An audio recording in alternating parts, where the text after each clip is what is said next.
So this is the second part of lecture 19. Hopefully we could wrap it up nicely. And when I do a lecture or interview Gene Johnson tonight, I'll be posting that. And so maybe that could become one of the lecture so that we would try to wrap up everything by tomorrow by one section. So I'll be focusing on your final paper because seems like a lot of people have problem with publishing or writing a paper. So today I'm gonna wrap up all the review of why we need to have a Donggap church, and then tomorrow from 12 to maybe 1:30, I could finish talking about how to write the paper. And then in the afternoon, just like you did with Bill Privet, you listen in Jean Johnson. And I'm gonna actually ask her to address that issue with planting a partnership church. How did she do it? Because she also planted a nice church in Phnom Penh, and I visited her church. So it will be lecture today, all the review done today. Tomorrow, all the how to write a paper, my final paper for this class, and also Jean Johnson's lecture as a last lecture that you watch through YouTube. All right, so let's go on with finishing our lecture with our presenting. All right. So part 2 of Donggap Church. We start talking about 갑질, and 갑질 happens when in South Korea, the denomination leaders are saying to the other denomination in Cambodia, how come that denomination is planting so many churches? You need to plant more churches. And then what happens that there's a fight between denominations, Presbyterian against Methodist, Methodist against Assembly of God against the Baptist. And then they're stealing the sheep, fight over pastors. All these ugly things happen. Not because Khmer people are like that, but because from the top, from the patron, are forcing it down without Khmer pastors' desire. Okay, so 갑질 happens when it from the top gop start patronizing, and then the first order broker also 갑질, and so it goes on like that. So in a way, is not responsible for what happens. Okay, so it brought tears to all the system and to the people. Yeah, so Kap and the whole issue. So when I talk about Kap and it's in the context of tripartite role. What is tripartite role? There's a 3 type of relationship or 3 roles that patron client play, and it all comes out of the qualitative research. So it's ID, inductive, data-based quality study. So out of my research, out of my interview, the words like father, 아버지, parent, spiritual father start coming out. And I said, wow, wait a minute. So I recognized, I identified patron was playing the role of a father. Okay?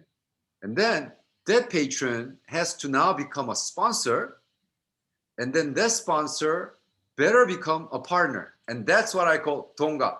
This is a stage we call Donggap church plan. It always starts here, but it has to move. Just like Bachna, he said that, yeah, missionary Joe was like my father.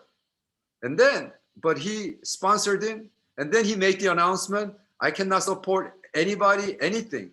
And then he became a partner. So he became a kappenur and became a Donggap here. That's the progression. From kappenur to Donggap, that's the progression or the development you need to observe at CPTI church plan. And of course, it goes through the life cycle, right? So when you're a father, there's a protection, right? And then when there is a sponsor, then there's a provision. And when there's a partner, then there's equality. 동갑 means same age. 동갑 means same 갑. You and I are equal, right? So when Pastor Joe was talking about him, they said, yeah, he's my partner. I interviewed him also, and it is in the same level. So this is very important. Because when you're a father, of course, there's a protection, and that's what fathers do. But guess what? The client is much, much, much dependent on the patron. 을 is very dependent on father, and there's nothing wrong with that. It should be normal. Normal for a little baby to be dependent. I was talking to Kakada just now, and Kakada is going to become a father in April. That's great. And he's going to father a little boy. Kakada is going to become a father. Little Kakada's boy, Kakada Jr., is going to be dependent on Kakada for many, many, many, many years. You have to feed him, you have to clothe him, you have to go to send them. And Kakada little junior is going to grow. But if Kakada Jr. is 35 years old and said, Daddy, Daddy, give me some money, then we have a problem. Kakada did not do a good job of fatherly, right? So father needs to move to the next stage and becoming a sponsor, becoming someone who provide, and yet the client will becomes more independent, become more independent, right? And then what happens? Then becomes 동갑. 동갑 means 을 becomes independent. Now, does that mean 갑 and 을 relationship is broken? No, it's always 갑 and 을. 동갑 is only a position. 갑 and 을 is just a way in which. So missionary Joe still loves him as like his son. Vishna still loves him as his father, and yet is the same level. Just like me, when I became old and my father, I became old and we became same level. Now I start providing for him. I bought him a car. I brought him to hotel, to apartment. And so now I give him money. I give him money, and so what happened?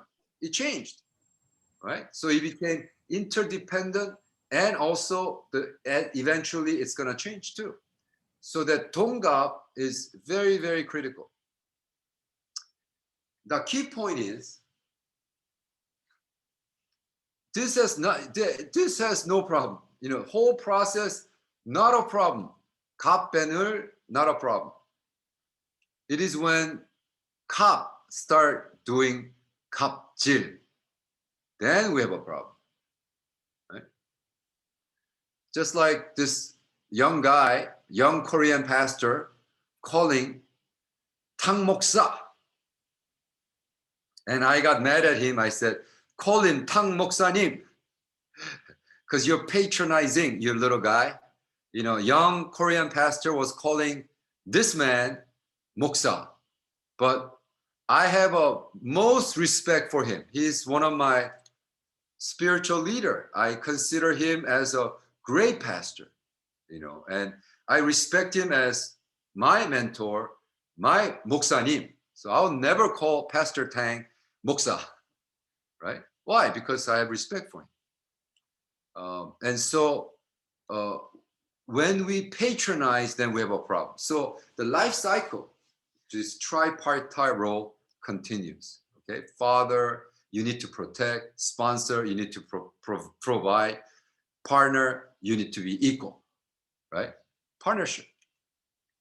Now, then the whole A dependency issue came up. Okay, in this process of all this tripartite role, the A dependency issue became a huge problem. Why? Well, because Timothy Park of Fuller, Professor Timothy Park argues that need to avoid paternalism and missionary method that depends on paid agents. Don't pay the people to do God's work, because patrons' economic affluence nurtures a dependent spirit in the minds of national workers, right? So his good friend of mine teaches at Fuller, Professor Timothy Park.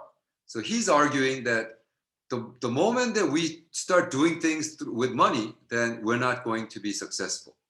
Well, it's too late. Cambodia already, Korean missionaries, American missionaries, all came and start just passing out money, start providing salary. So it's too late. So now how do we solve that problem, right? For example, some Korean missionary in documentary produced by C Channel Christian Broadcast states that, oh, this church in Cambodia already planted 29 churches near Phnom Penh starting from November because they provide rice to the poor people suffering from lack of food. How can a Korean missionary who doesn't speak English, who doesn't speak Khmer, how can he plant 29 churches in Phnom Penh? It's like, is he a superhuman? It's like, how can a Korean missionary who doesn't speak Khmer, who doesn't speak English, who doesn't speak, he only speaks Korean, how can he plant 29 churches? Well, he says that I gave rice. Okay, I gave rice to every church plant. So he has a rice church. Okay. Well, let me stop here. Let me go to question and answer. Is there any questions about that? I don't want to talk by myself. It gets boring. Is there any questions about how do you think this Korean missionary planted 29 churches? Is he some kind of super Christian? Right? It took me 20 years to plant 5 churches. In America, I speak English. My congregation speaks English. And this is my country. It took me 20 years to plant 5 churches. And this super Korean missionary comes and plant 29 churches. And he doesn't speak Khmer and he doesn't speak English. How did he do it?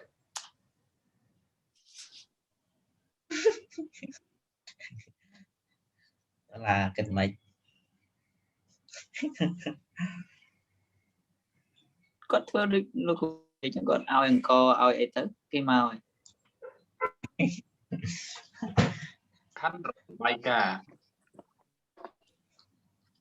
So my idea, it is like he buys people. Buys people.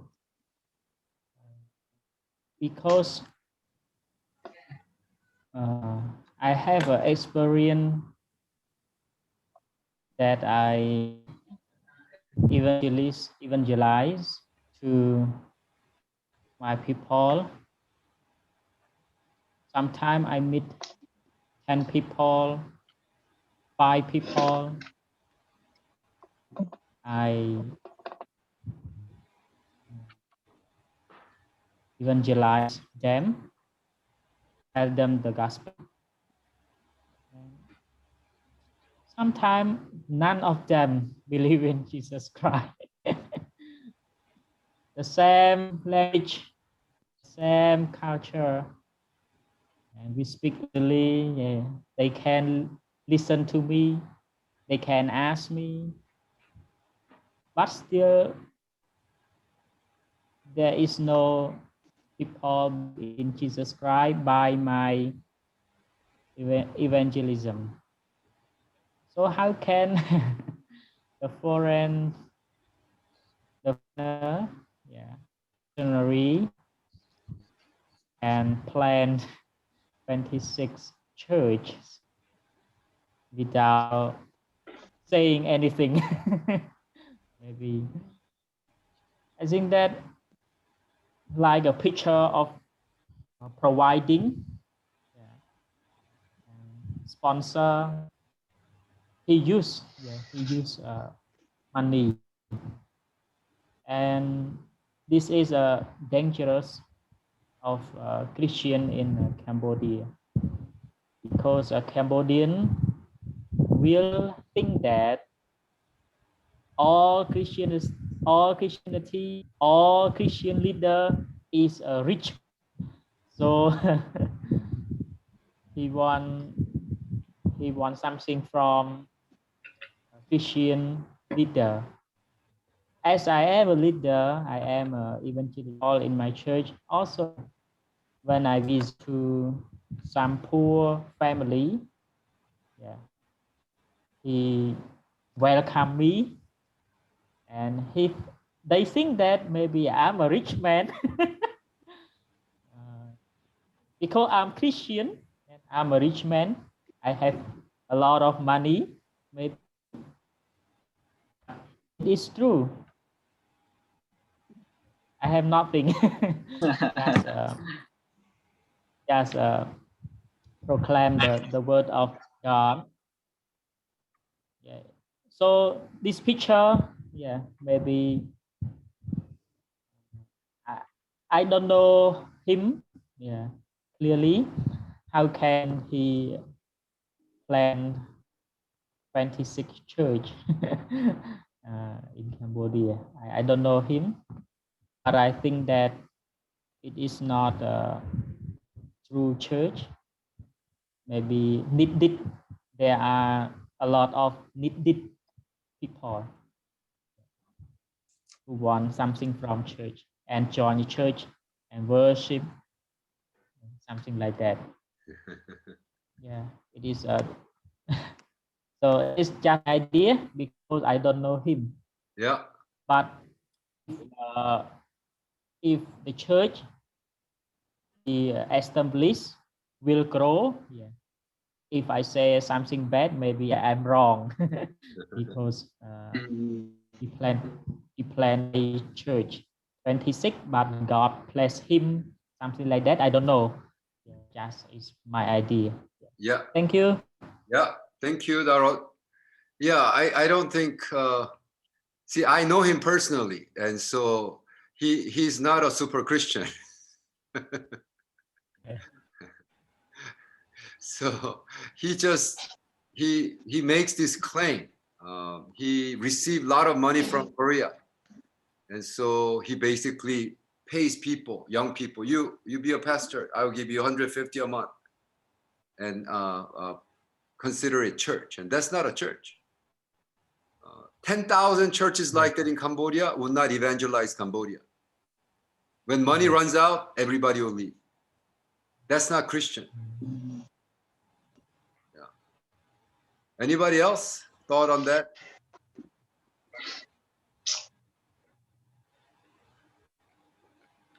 I Okay. think for me, Yeah.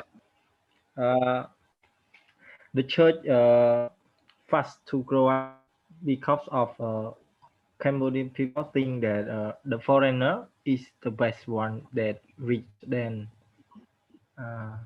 ourselves.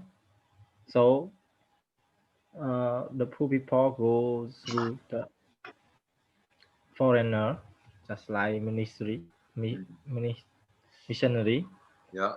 And after they got enough from the church, they come back. They don't go. Just like my mission field, because 3 years ago they do anything, so many people just me come, and here people don't come. They know nothing about the Christian, so they don't want to join again. And when worship, they ask me, when pastor come, when Korean come. They don't ask anything about the gospel. They ask the people. Because the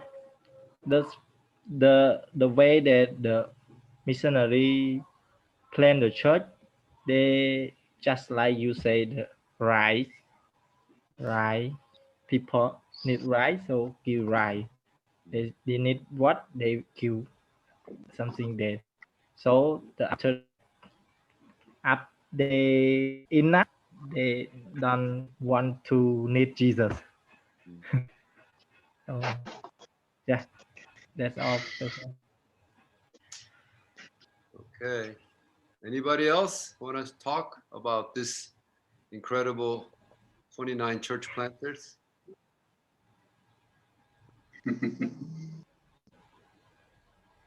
If not, I'm going to continue with my lecture. Okay. Well, so another example. There's a TU in channel C channel in Korea, Christian Broadcasting Documentary Informs. Church drills wells, gives scholarship, dispense bread to give poor a good impression to people so they can come to church. This documentary shows children receiving loaf of bread after the Sunday service. And this Korean missionary named TU, that's not his real name, explains, for some children, this may be the only meal they will have. He explained that this church provides bread for all participants each Sunday. So I saw in this Korean documentary, this Korean missionaries every Sunday bring lots of bread and give one bread to all the children, receive one bread. And he claims, he says that this will be the only meal that these Cambodian kids will have today. And I said, that's not true.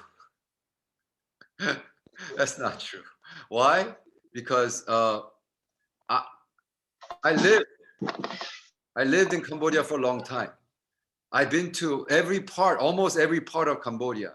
I've been to Koh Kong, Kampong Thom, Kampong Cham, Suet Bieng, I've been to everywhere. And I've been to Mondolkiri, I've been to pork section, I went to slum.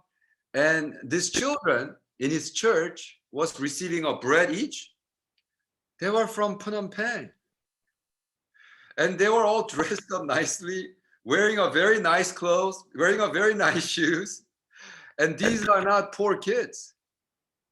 So why is the church providing bread and then tell Korean people that, oh, that's the only meal that this boy and this girl's gonna have in Cambodia? I'm thinking, that's lying. That's lying to Korean people. He wants just receive more money from Korea. So he's justifying why he's passing out bread. And because reality maybe, if they don't pass out bread, no children will come, right?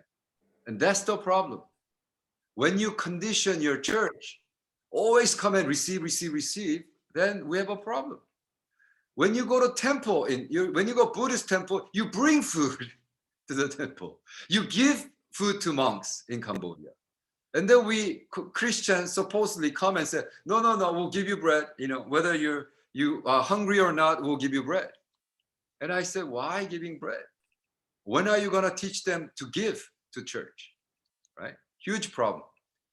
So it is important to make note here that this church is located near Phnom Penh, where children are well-dressed, healthy looking. He seems to be overemphasizing the poverty of Cambodia, although the video itself does not portray any sign of poverty of poor children in his ministry area. He's not ministering among the poor people.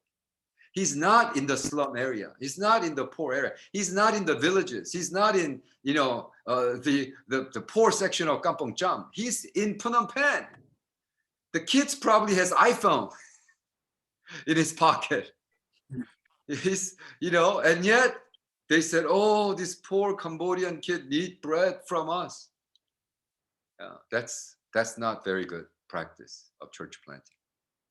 In another documentary, this Korean missionary named EK, that's not his real name, explained his medical mission. After medical treatment, in order to express their appreciation, Cambodians will come to church a few times.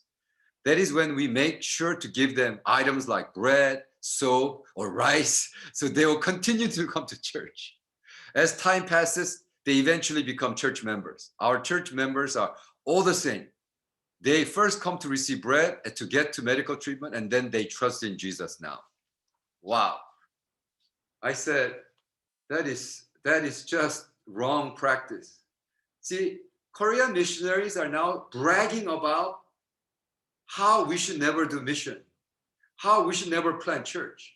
And they're bragging, saying that, well, look, we give them, it's like, do the medical mission, and then when feel obligated, oh, we're so thankful, they come, then give them rice, give them soap, give them bread, until they become Christian. It's the creation of beggar Christians, creation of rice Christian, creation of Christian who never want to give. You know, oh, just receive, receive, receive. So this is where the problem is. EK does not seem to endorse his practice per se in his tone of voice, mannerism during his presentation, but he appears to appeal to the result that they trust in Jesus now, justifies his practice of giving household items and providing medical treatment. So he's saying that, well, so what? So what if we did the wrong practice? They all became Christian. So if they become Christian, then that's okay. We could do this wrong practice, but the result is great. They all became Christian. Is it good practice? And of course, the answer is no.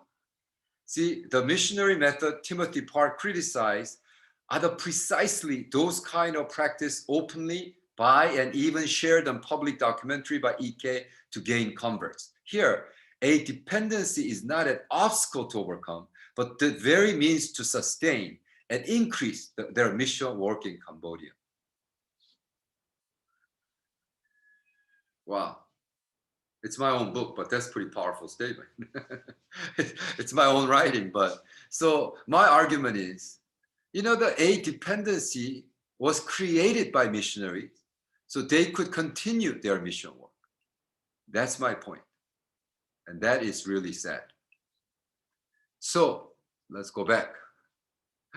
Let's go back to Q&A. So, you know, there is this Professor Timothy Park in Fuller. He's saying that you cannot make people and use poverty as a tool to get Christians.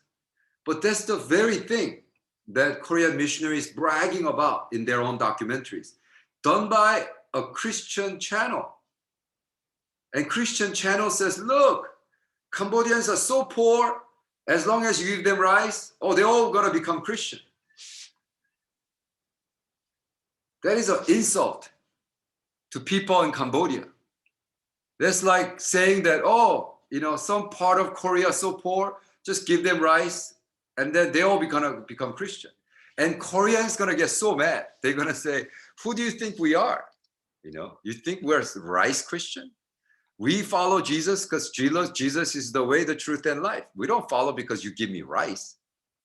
And yet, Korean missionaries, they practice this wrongful practice. And although we teach over and over again, do not do that, do not do that, they said, look, we give them rice, we give them soap, we give them money, we give them, and then they bread, and they became Christian. Isn't it great that now they became rice Christians? No. Anybody who could speak to that? Any thought on that? Share with me.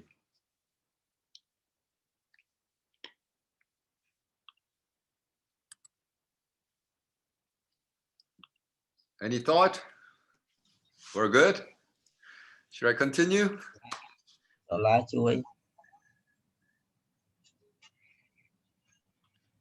Okay. We're good. So now, in a church planting case in Phnom Penh, Korean missionary MI bluntly states that most of our church members have been evangelized by dry milk distribution. Evangelized.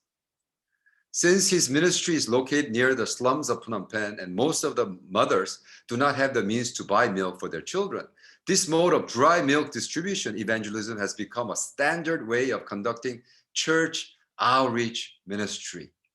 However, such mission practicing of using rice or money as means converting needy people have been noticed and criticized throughout Asia. In the case of Sri Lanka, Buddhists viewed missionaries as vultures nurtured on foreign funds and driven to hunt for the poor mortal souls at the gullible and poverty-stricken non-Christian. Wow. I think that's what Cambodian Buddhist monk should say, not Sri Lanka Buddhist monk. If Cambodian monks are smart and Cambodian monks are educated, Cambodian monks could speak, and I'm sure they said it, but in the mouth of Sri Lanka Buddhist monk, they said, Christians are like vultures. You know what vultures is? The animal that eat off the dead flesh. Christians are like the bird that comes and eat off the dead animal, nurtured on foreign funds and driven to hunt for poor, mortal souls of gullible and poverty-stricken non-Christians. That's how Buddhists consider Christians. And I cannot defend them because of this practice. How can I defend when I see these examples by Korean missionaries? That's exactly what they're doing.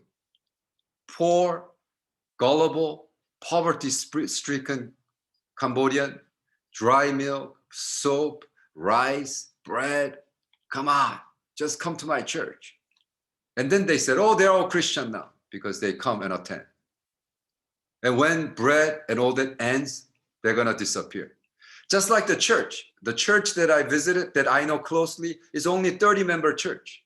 But then when Korean missionary come, short-term come, it grows to be 200-member church. And how does it grow from 30 to 200 in one Sunday? Wow, it's a miracle, right? But when you keep on planting church that way, then the church is not going to get respected by the Buddhists. And Cambodia is a Buddhist country. We have to evangelize that a Buddhist will respect and said, wow, they really love the people. They really embrace the people. They nurture the people. They take care of the poor. And they really, really, out of their goodness of heart, you know, the Buddhist monk should say, if I had choice, I should be a Christian, but I cannot, you know. But now the Buddhist monk could rightfully say, they have every right to say, these Christians are vultures, nurtured on foreign funds, driven to hunt for poor mortal souls of gullible and poverty-stricken non-Christians. And I sympathize with Khmer Buddhist monk more than Korean missionaries who do this kind of practice. Seneca Pereira points out that new converts were won by economic incentives. A subtle proselytizing or evangelizing campaign was carried out through insidious method of giving money and other inducement innocent and poverty-stricken Buddhists. Ultimately, they worried that the operation of evangelical groups would eventually bring their religion to minority status in their country, following the example of South Korea. Right? South Korea. Initially, collecting and analyzing data through interviews, I realized that, wow, okay, so this is good. Oh, I need to finish, okay. Let me see. Oh, so, and then my point, my final point. You know what? Let's not rush. Okay. So tomorrow I'm going to talk about the refugee camp issue, but and then I'm going to wrap it up. But I only got 5 minutes because I need to finish this and I need to go somewhere. I need to start driving at 2:30, so I need to go. But so listen. So this tomorrow. I'm going to wrap up. The first hour, I'm going to wrap up, talk about refugee dependency issue and how to write your paper. I'm going to try to walk down with you how to write your paper. Because you know, and I told you, none of you actually submit the final paper from the last class. So I'm very concerned because this paper will be due also in April 20th. So make sure that you start working on it. And so I'll do that. But in terms of tomorrow's lecture, I'm going to interview Jean Johnson, and Jean Johnson is going to also speak about her experience of planting church in Cambodia and how she did differently than aid dependent, and like she did not pass out bread and rice and things of that nature. So I think this will be a good way to end. Can I have, hey, Hun Chet, you pray at the beginning, but it got cut off. It didn't record. So why don't you do a final prayer? Final prayer, and then so we. អូខេសូមអធិដ្ឋានជាមួយខ្ញុំទាំងគ្នាបេតាអរគុណព្រះអង្គសម្រាប់ថ្ងៃនេះដែលយើងខ្ញុំបានមកនៅការសិក្សាជាមួយគ្នាអំពីពូជជំនុំនៃបញ្ហាហើយបញ្ហានៃពូជជំនុំកម្ពុជាដែលយើងត្រូវដោះស្រាយជាមួយនឹងគ្នាបេតាសូមឲ្យខ្ញុំបានយល់ហើយនៅមេរៀននោះទៅវត្តនៅក្នុងពូជជំនុំឲ្យខ្ញុំអាចឈរមកមួនដោយខ្លួនឯងដោយពឹងអង្គនៅពូជជំនុំកម្ពុជាក៏ដូចជាធ្វើការអស្ចារ្យសម្រាប់នឹងចាត់បេសកជនទៅកាន់ប្រទេសទៀតផងដែរសូមឲ្យយើងខ្ញុំទាំងអស់គ្នាខ្លាចទៅជាអ្នកដឹកនាំល្អដែលស្មោះត្រង់នៅចំពោះផងព្រះជាម្ចាស់សូមគង់នៅជាមួយនឹងគ្រូបង្រៀនយើងខ្ញុំមានសុខភាពល្អកម្លាំងប្រាជ្ញាក៏ដូចជាលោកគ្រូទៅទៀតសូមព្រះជាម្ចាស់គង់នៅចំពោះគាត់ផងដែរអរព្រគុណព្រះអង្គទូលគុំអធិដ្ឋាននៅក្នុងនាមព្រះម្ចាស់ព្រះយេស៊ូវគ្រីស្ទ Amen. Thank you. See you tomorrow. អរគុណច្រើនលោកគ្រូ Thank you, Yes, see you Professor. See you tomorrow. tomorrow.